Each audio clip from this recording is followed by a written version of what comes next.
Special Agent Sarah Mitchell moved purposefully through the federal courthouse entrance, her gutsy briefcase, swinging with each confident stride containing evidence files that could dismantle the notorious Santiago drug empire. Her perfectly tailored navy suit and FBI badge clearly visible as she approached the security checkpoint marking her 10th year with the Bureau. She had grown accustomed to being one of the few black female agents, but nothing could have prepared her for what happened next. Officer James Barrett, a stocky man with 20 years on courthouse duty, deliberately stepped away from his post, leaving a line of white officers to pass freely through security while positioning himself directly in Mitchell's. Half his face wore the kind of smirk she had seen too many times before in her career, the kind that made her grip her briefcase just a little tighter. His eyes swept over her dismissively as if she were invisible. The morning sun streamed through the courthouse windows, casting long shadows across the marble floor as other agents and courthouse staff began their daily routines, but time seemed to slow down as Barrett planted his feet square his shoulders and loudly announced that the cleaning staff needed to use the service entrance, his voice echoing off the high ceilings, drawing attention from everyone within earshot. Mitchell remained motionless, her Harvard Law ring catching the sunlight as she held her FBI credentials at eye level. Her case files containing months of undercover work, testimony from scared witnesses, and evidence that had cost 2 fellow agents their lives waited to be presented in court in exactly 15 minutes. Yet here, she stood being deliberately humiliated by a man who had probably never left his hometown. The growing crowd of onlookers included prominent judges, attorneys, court reporters, and other law enforcement officials, many of whom had worked with Mitchell on major cases, but none stepped forward as Barrett continued his theatrical performance of examining her credentials, holding her FBI badge up to the light as if checking for counterfeits while making exaggerated humming sounds. A young intern from the district attorney's office recognized Mitchell from a human trafficking case last month where she had personally rescued 12 young girls from a shipping container. But the intern stood frozen, unable to speak as Barrett loudly questioned how someone like Mitchell could possibly be an FBI agent, his emphasis on someone like making his meaning crystal clear. The security line behind Mitchell grew longer as Barrett deliberately delayed her entry. Several white male agents attempted to wave her through, recognizing her from joint operations, but Barrett blocked their efforts with an exaggerated dedication to procedure that he hadn't shown for any other law enforcement officer that morning. Mitchell felt her phone vibrate in her pocket, knowing it was probably Judge Richardson, wondering why she wasn't in his chambers yet to review the critical evidence before the hearing, the same evidence that could finally bring down one of the largest drug operations in Atlanta history. But Barrett seemed determined to make his point regardless of the consequences. The marble lobby had fallen eerily quiet as more people stopped to watch the scene unfold. Court employees peered over the second-floor balcony, attorneys stopped their conversations mid-sentence, and security cameras swiveled to capture every moment as Barrett continued his obvious power play designed to put Mitchell in her place. What happened next would be talked about in law enforcement circles for years to come as Mitchell slowly placed her briefcase on the security belt, her movements deliberate and controlled, her mind racing through protocols, procedures, and the faces of victims counting on her testimony. But instead of showing the anger Barrett clearly wanted to provoke, she reached for her phone with a slight smile that would soon change everything. The tension in the lobby became electric as Mitchell broke the silence in a way no one expected, her voice cutting through the morning air with a kind of authority that came from years of commanding respect in rooms full of people who initially underestimated her. Barrett had no idea he had just given her the perfect opportunity to address a systemic problem she had documented for years. Just as Barrett opened his mouth to make another snide comment, Mitchell pressed record on her phone, setting in motion a chain of events that would transform courthouse security protocols across the country, challenge deeply rooted prejudices in law enforcement, and remind everyone watching that true power comes not from a badge or a position, but from how you handle those who try to diminish you. The atmosphere in the courthouse lobby grew heavier as Barrett stepped closer to Mitchell, his 6'2" frame attempting to tower over her athletic build. But she remained perfectly still, her FBI windbreaker reflecting the morning sunlight streaming through the glass doors, while other agents and courthouse staff watched the situation spiral into dangerous territory. Barrett's voice dripped with mock concern as he announced loudly enough for everyone to hear that they had been having problems with fake credentials lately, especially from people trying to impersonate federal agents. His eyes locked with Mitchell's in a clear challenge while his hand rested meaningfully on his holstered weapon, the implied threat making several attorneys gasp audibly. two junior officers manning the metal detector shifted uncomfortably as Barrett continued his performance, going through Mitchell's credentials with exaggerated scrutiny while wading through three white male agents with barely a glance, their apologetic looks toward Mitchell speaking volumes about the regular occurrence of such behavior within the courthouse walls. The growing crowd now included Assistant District Attorney James Thompson, who had worked with Mitchell on numerous successful prosecutions. He started forward to intervene, but Mitchell caught his eye with a subtle head shake. Her years of undercover work had taught her the value of letting a suspect reveal their true nature. Thompson understood and stepped back, watching as Barrett dug himself deeper. Barrett proceeded to question Mitchell about her education and qualifications, his voice taking on a patronizing tone, as he suggested that certain positions were better suited for certain people, his emphasis on certain making several spectators pull out their phones to record the increasingly tense interaction while courthouse security cameras whirred quietly overhead. The click of heels on marble announced the arrival of Judge Sandra Martinez, who had mentored Mitchell during her early days with the Bureau. But even her presence didn't deter Barrett, as he loudly wondered aloud how Mitchell had managed to become an FBI agent, implying connections to diversity quotas and affirmative action while completely ignoring her decorated career and numerous commendations. Mitchell maintained her composure as Barrett circled her like a predator, his boots echoing off the courthouse walls, while he made comments about how standards must be slipping at the FBI these days. The evidence in her briefcase still waiting to be presented in court, while the clock ticked relentlessly toward her scheduled testimony time. A group of law students gathering for their courthouse tour stopped to witness the scene. Their professor, Dar Lawrence Chen, recognizing Mitchell from her guest lecture at Harvard Law last semester, where she had discussed overcoming systemic barriers in federal law enforcement, the irony of the current situation not lost on anyone present. Barrett, seeming to enjoy his audience, grew bolder, making snide remarks about how real FBI agents usually looked different, his implication hanging heavy in the air, while courthouse employees exchanged knowing looks, some pulling out employee handbooks to document the clear violations of federal workplace discrimination policies occurring before their eyes. The security line had completely stopped moving as Barrett continued his theatrical examination of Mitchell's credentials, holding them up to the light multiple times, checking non-existent databases on his phone, and asking increasingly inappropriate questions about her personal background and family history, his behavior becoming more erratic as Mitchell remained steadfastly professional. Through it all, Mitchell stood perfectly still, her military training from before the FBI evident in her posture, her mind calculating the growing number of witnesses, the security camera angles, and the various policy violations accumulating with each passing moment, while Barrett, seemingly unaware of the hole he was digging, played right into her strategy. The tension reached a breaking point when Barrett suggested that Mitchell might be better suited for administrative work rather than field operations, completely ignoring the fact that she had just led one of the largest human trafficking busts in Atlanta history, his words causing several senior agents nearby to pull out their phones and start dialing internal affairs. The morning sun now fully illuminated the lobby, creating dramatic shadows that seemed to underscore the historical significance of what was unfolding as Barrett continued his performance, unaware that his career was crumbling with each word, while Mitchell silently documented every moment, her phone recording steadily as the situation approached its inevitable climax.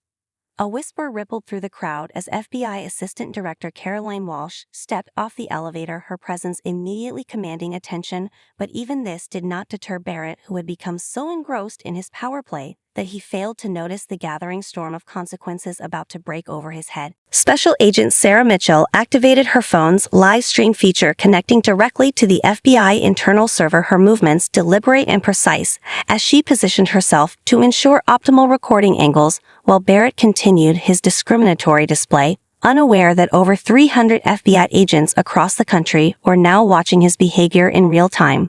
Her voice cut through the tension like a laser as she began speaking, her tone professional and measured, starting with her full title and credentials. Special Agent Sarah Mitchell, badge number 47,831, currently leading the Ghost Cartel investigation team with a perfect conviction record spanning 7 years of federal service, her words carrying effortlessly through the now silent lobby.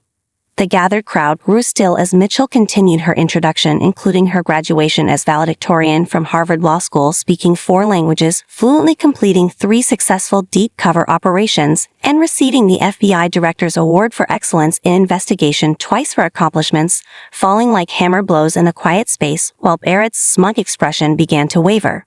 Without breaking eye contact with Barrett, Mitchell smoothly transitioned into reciting her most recent achievements, including last month's takedown of Atlanta's largest drug trafficking operation, the rescue of 18 trafficking victims, and the recovery of over $50 million in illegal assets, her voice maintaining its professional tone, while security cameras captured Barrett's increasing discomfort.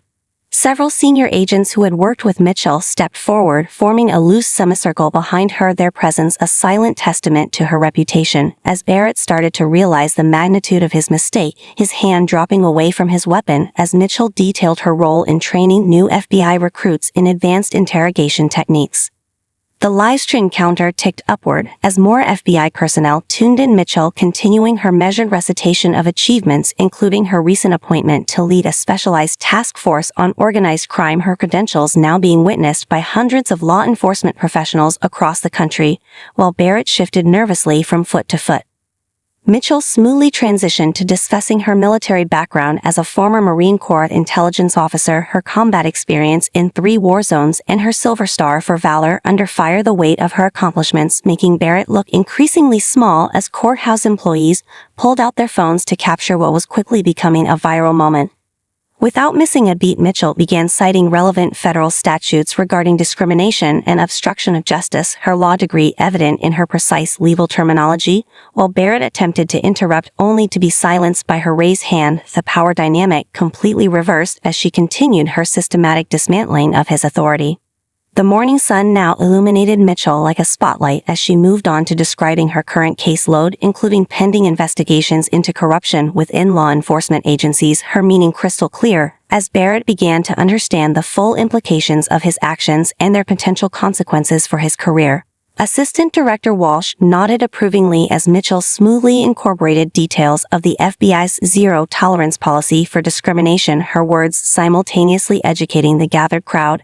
and building an ironclad case against Barrett while maintaining absolute professionalism throughout the entire interaction. Several judges had gathered on the upper balcony watching as Mitchell demonstrated textbook handling of workplace discrimination, her response already being clipped for future training sessions at Quantico, while Barrett visibly wilted under the weight of her measured, systematic response to his behavior. Mitchell concluded her introduction by referencing her upcoming testimony that would dismantle one of the largest criminal enterprises in Atlanta history, her tone making it clear that Barrett's attempts at intimidation were less than a minor inconvenience in her day, while the livestream comment section filled with messages of support from fellow agents. The gathered crowd watched in amazement as Mitchell finally placed her phone in her pocket, having created an unimpeachable record of the incident, her dignity and professionalism standing in stark contrast to Barrett's increasingly desperate attempts to regain control of the situation he had instigated. Without waiting for Barrett's response, Mitchell picked up her briefcase and stepped around him, her authority now absolute as the crowd parted to let her pass, leaving Barrett standing alone in the lobby, his power play transformed into a masterclass in professional resilience and grace under pressure. The echo of Mitchell's heels on marble faded as she walked toward the courtroom, heads turning to follow her progress, while Barrett remained frozen in place, suddenly understanding that he had just become another case study in her impressive career, his attempt at humiliation transformed into a powerful demonstration of true leadership. The gathered crowd in the courthouse lobby had swelled to unprecedented numbers as word spread through the building like wildfire. Court clerks abandoned their desks, paralegals stopped filing motions, and even judges postponed their morning calendar calls, drawn to the unfolding drama that would soon become legendary in legal circles across Atlanta. Maria Ramirez, a veteran court reporter who had documented thousands of cases over her 20-year career, positioned herself strategically near the security checkpoint, her stenography skills capturing every word of the interaction while mentally comparing it to the countless discrimination cases she had transcribed, none quite as powerful as what she was witnessing. Judge Theodore Williams peered down from the second-floor balcony, his usual stoic demeanor cracking as he recognized Mitchell as the agent who had cracked the notorious Rodriguez trafficking case, saving his niece from a brutal cartel, his hands gripping the marble railing as Barrett continued digging his professional grave, unaware of the growing number of influential witnesses. Defense attorney Samuel Chen stepped out of the elevator, immediately recognizing Mitchell from their fierce courtroom battles where she had consistently outmaneuvered him with her brilliant investigative work, his professional respect evident as he pulled out his phone to document what he knew would become a landmark case in law enforcement accountability.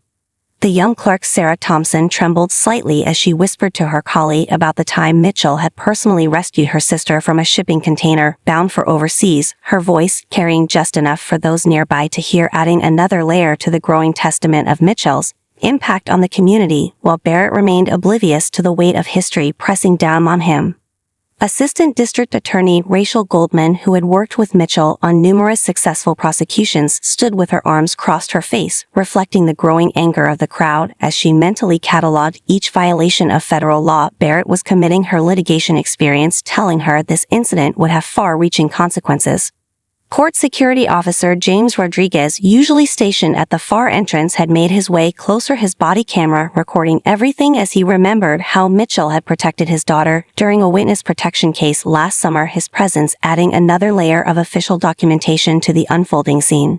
The courthouse maintenance staff, typically invisible to the daily drama of legal proceedings, stopped their morning routine, positioning themselves strategically around the lobby, their phones raised to capture what they instinctively knew was a pivotal moment in the building's long history. Professor Lisa Chen from Emory Law School, who happened to be leading a group of first-year students on a courthouse tour, quickly began taking notes, recognizing the perfect case study in institutional racism and professional resistance, her students wide-eyed as they witnessed their textbook concepts playing out in real time.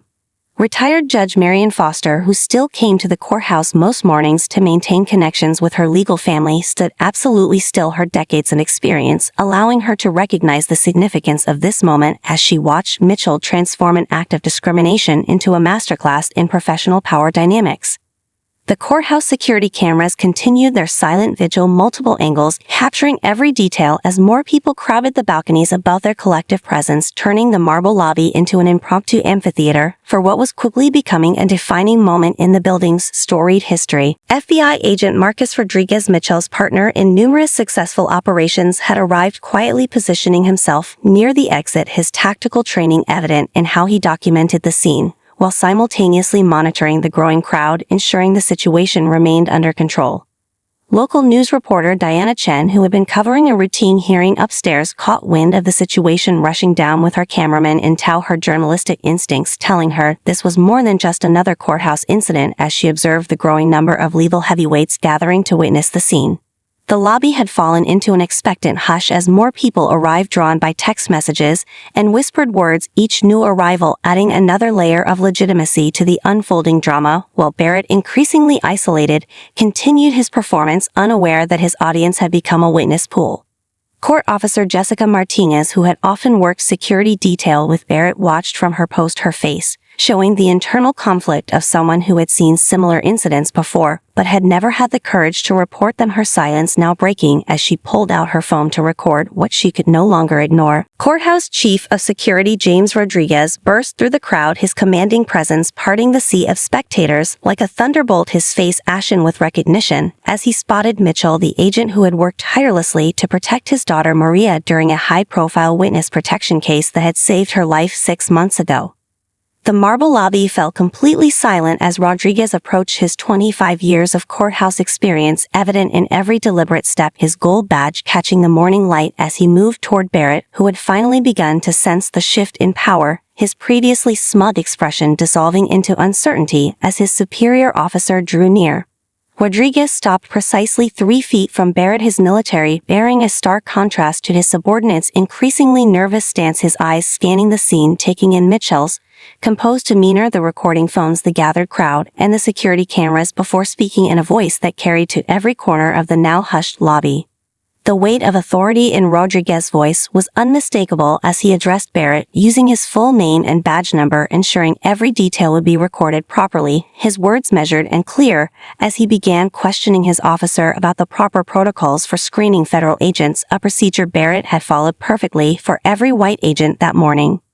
Mitchell remained perfectly still, her phone still recording, as Rodriguez systematically dismantled Barrett's authority, asking him to explain why he had deviated from standard operating procedures, his questions becoming increasingly pointed as Barrett struggled to provide reasonable explanations for his discriminatory behavior. The gathered crowd watched in rapt attention as Rodriguez pulled out his tablet, displaying security footage from the past hour showing Barrett waving through multiple white agents without checking credentials while subjecting Mitchell to excessive scrutiny, the evidence of bias becoming increasingly difficult to deny as the footage played.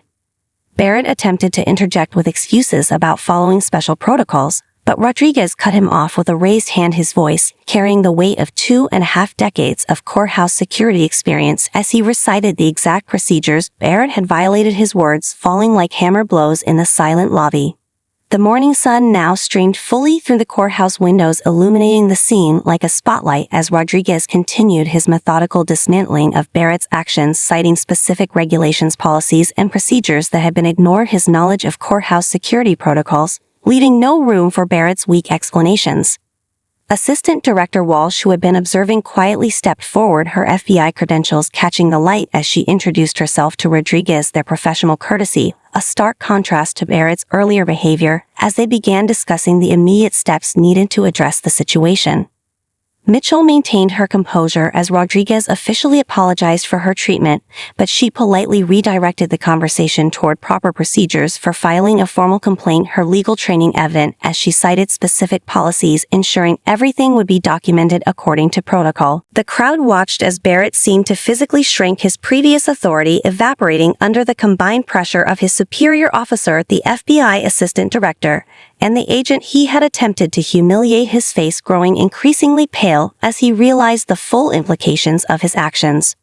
Rodriguez pulled out his radio requesting immediate relief for Barrett, his voice carrying the kind of authority that brought two senior officers running their faces serious as they escorted their colleague away from the security checkpoint, leaving Mitchell standing straight and dignified in the morning light.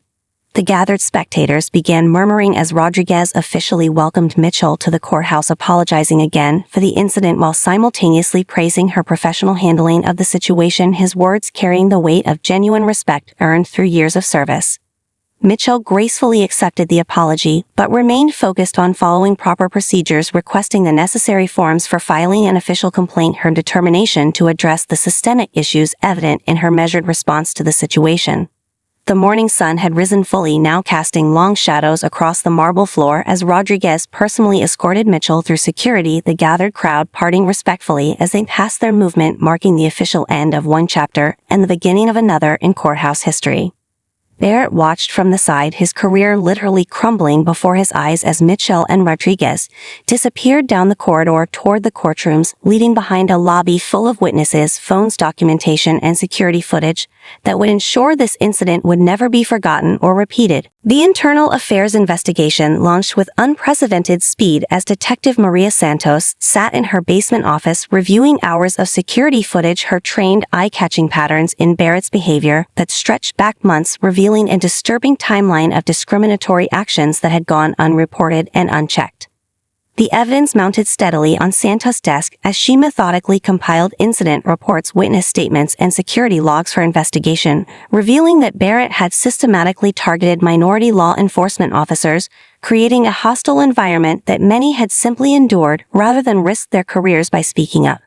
Officer James Chen, a decorated Marine-turned-DEA agent, stepped forward with his own footage showing Barrett subjecting him to similar treatment 3 months ago, the recording clearly showing Barrett making derogatory comments about Chen's accent while deliberately delaying his entry to an important drug bust briefing.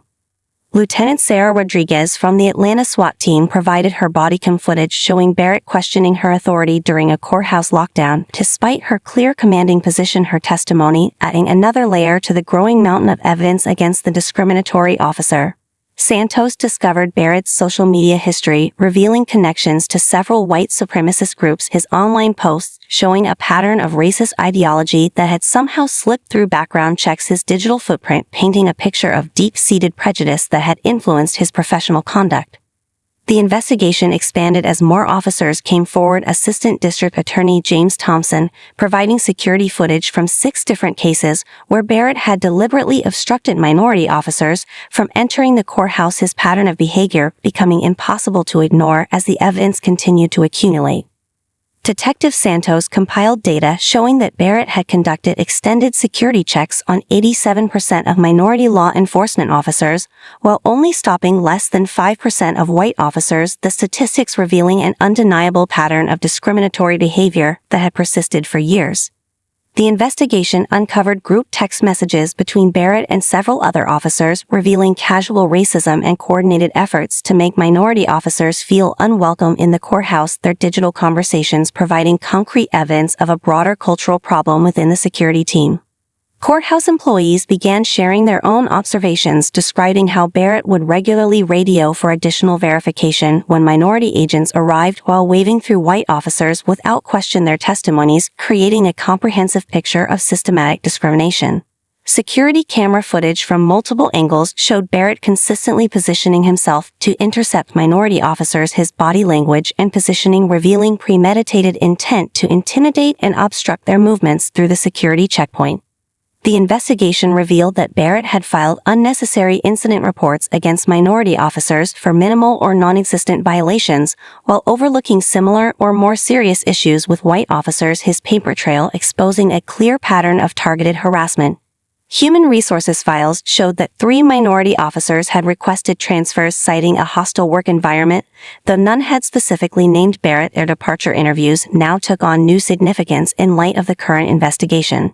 Santos discovered that Barrett had manipulated scheduling to ensure he was stationed at the main entrance during high-profile cases involving minority attorneys or agents, his deliberate positioning allowing him to exercise his discriminatory practices at critical moments. The investigation team uncovered training records showing Barrett had consistently scored poorly in diversity and inclusion modules, yet had been allowed to maintain his position. His supervisor's apparent blindness to these red flags becoming part of the broader investigation.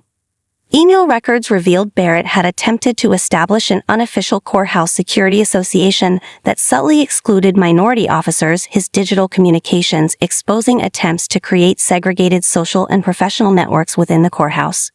Detective Santos compiled surveillance footage showing Barrett regularly taking extended breaks during the shifts of white officers while maintaining rigid adherence to protocols during minority officers' shifts, his selective enforcement of rules contributing to a pattern of workplace harassment.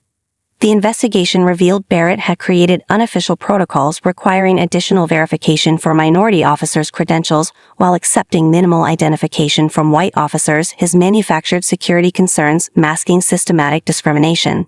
As the evidence mounted, Santos began connecting Barrett to similar complaints at his previous postings, revealing a career-long pattern of discrimination that had followed him through multiple positions, his transfer history suggesting a systematic failure in addressing discriminatory behavior in law enforcement. The disciplinary hearing room fell into absolute silence as Special Agent Mitchell took the stand, her presence commanding attention from the 5-person review board while Barrett sat with his union representative, their earlier confidence visibly shaken by the methodically organized evidence binders placed before each board member.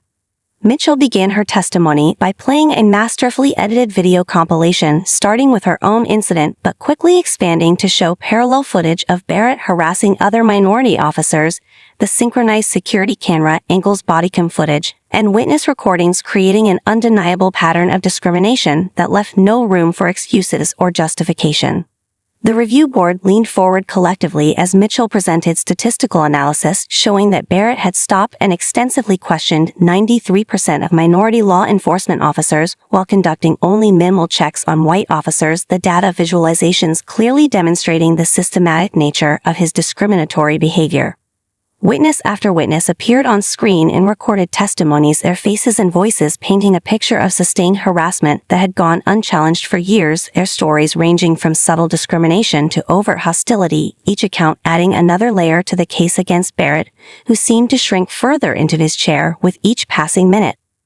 Mitchell smoothly transitioned to presenting internal communications showing Barrett had created unofficial protocols specifically designed to target minority officers, her evidence including emails, text messages, and handwritten notes that revealed a calculated effort to establish discriminatory practices under the guise of security procedures.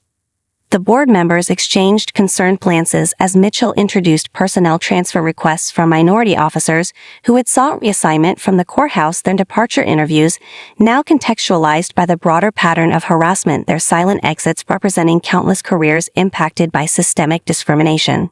Technical experts testified about Barrett's social media activity, showing connections to multiple hate groups, his online presence revealing deeply held biases that had influenced his professional conduct, the evidence demonstrating how personal prejudices had manifested in workplace discrimination. Mitchell presented training records revealing Barrett had consistently performed poorly in diversity and inclusion modules, yet had been allowed to maintain his position. Her evidence highlighting systematic failures in addressing discriminatory behavior within the department. The hearing room grew tenser as Mitchell introduced footage from other courthouses where Barrett had previously worked, establishing a pattern of discrimination that spanned his entire career, the evidence suggesting his behavior had been enabled by a culture of silence and institutional indifference.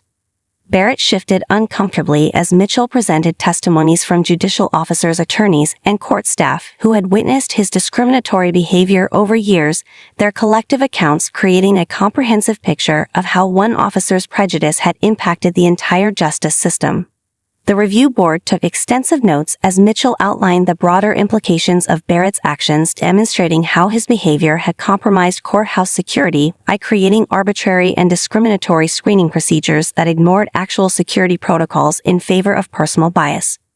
Mitchell methodically presented evidence of how Barrett's actions had delayed crucial testimony, interrupted time-sensitive legal proceedings, and compromised active investigations, her testimony revealing the real-world consequences of allowing discriminatory behavior to go unchecked.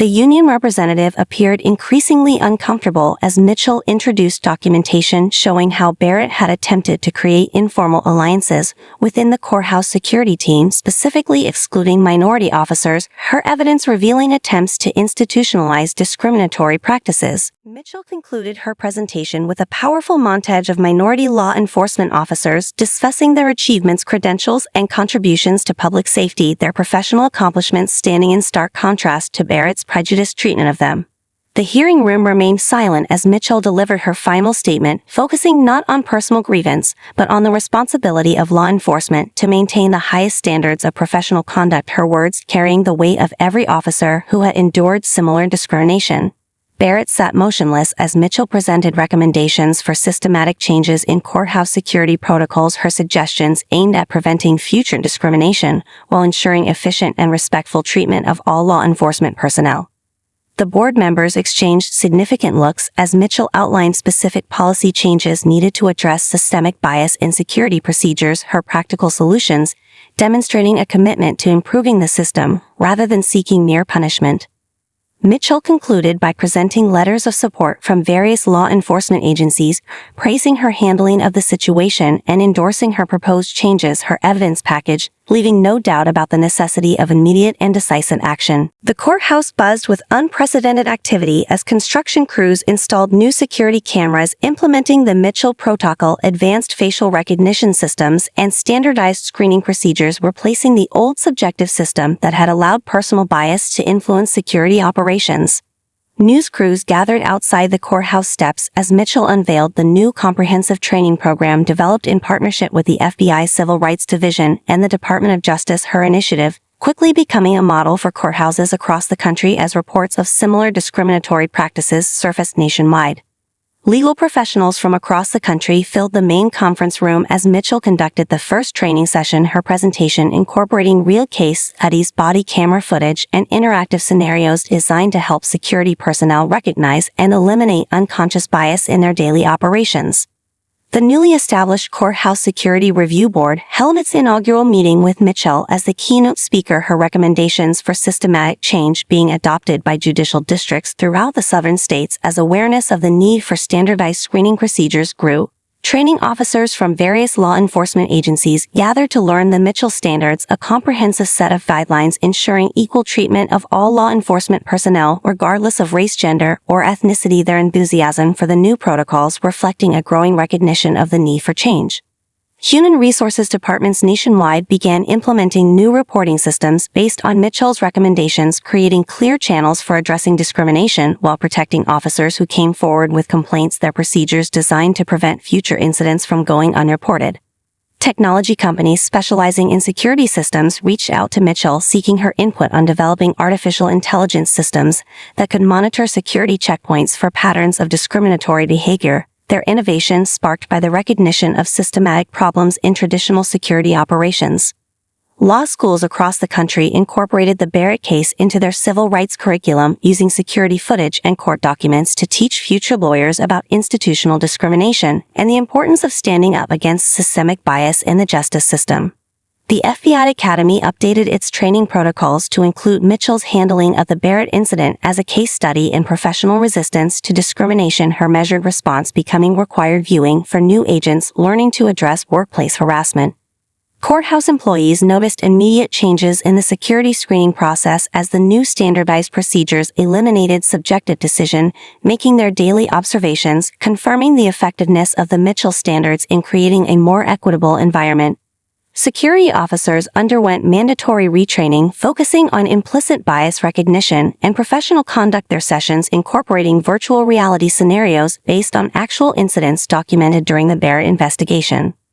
The Department of Justice launched a nationwide review of courthouse security procedures using Mitchell's documentation as a template for identifying potential discrimination in other jurisdictions, their investigation revealing similar patterns across multiple states. Professional law enforcement organizations invited Mitchell to speak at their annual conferences. Her presentations on transforming discriminatory encounters into opportunities for systematic change, resonating with officers across all branches of law enforcement. The newly implemented security protocols resulted in more efficient courthouse operations as standardized screening procedures eliminated delays caused by subjective decision-making. Their success, demonstrating that equality and security could work hand in hand. Social media channels filled with testimonials from minority law enforcement officers sharing their own experiences with discrimination. Mitchell's handling of the Barrett incident inspiring others to speak out against systemic bias. Local police academies incorporated lessons from the Barrett case into their basic training, highlighting the importance of maintaining professional standards and treating all law enforcement personnel with equal respect. The courthouse security team underwent complete restructuring with new leadership implementing regular performance reviews based on objective criteria, their evaluations designed to identify and address potential discrimination before it could take root. Civil rights organizations recognized Mitchell with awards for her role in exposing and addressing systematic discrimination, her approach to transforming a personal incident into institutional change becoming a blueprint for addressing similar issues nationwide. The Mitchell standards quickly became industry best practices as security firms across the country adopted her protocols, their implementation leading to improved efficiency and workplace satisfaction across numerous jurisdictions. Government oversight committees began using Mitchell's documentation methods as a model for investigating discrimination in other areas of law enforcement, her systematic approach to gathering and presenting evidence setting new standards for internal investigations. 1 year after the incident, Special Agent Sarah Mitchell stood at the same security checkpoint, now transformed into a model of efficient professional operation, her gaze taking in the newly installed security systems, automated screening protocols, and diverse team of officers working together seamlessly under the protocols that bore her name. The marble walls now displayed a prominent sign titled The Mitchell Standards, outlining the fundamental principles of equitable security screening procedures, their presence a daily reminder of how one agent's dignified response to discrimination had catalyzed nationwide change in law enforcement practices. Barrett watched from his desk at a private security firm across town as news coverage showed Mitchell leading another training session for courthouse personnel, his former position now filled by a diverse team of officers trained in the new protocols, his attempt at humiliation having backfired into a movement that reshaped police culture forever. Courthouse employees noticed the dramatic shift in atmosphere as the new security procedures eliminated the tension that had previously characterized screening processes, their daily routines now marked by professional courtesy and standardized treatment, regardless of race, gender, or ethnicity. The FBI Academy had permanently incorporated the Barrett incident into their core curriculum using security footage, witness testimonies, and Mitchell's response as teaching materials for new agents learning to transform discriminatory encounters into opportunities for positive institutional change. Law enforcement agencies across the country sent representatives to attend Mitchell's monthly workshops, her systematic approach to addressing discrimination becoming standard protocol in police departments, courthouses, and federal buildings nationwide. Mitchell continued her regular duties as an FBI agent, but her influence extended far beyond her official role as requests for her training program poured in from international law enforcement agencies seeking to implement similar reforms in their own jurisdictions.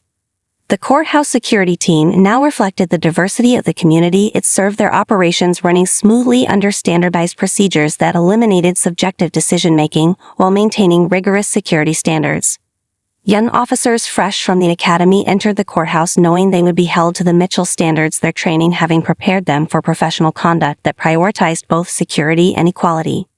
The security checkpoint where Barrett had once stood now featured state-of-the-art biometric scanning equipment, removing human bias from initial screening procedures while maintaining efficient processing of law enforcement personnel.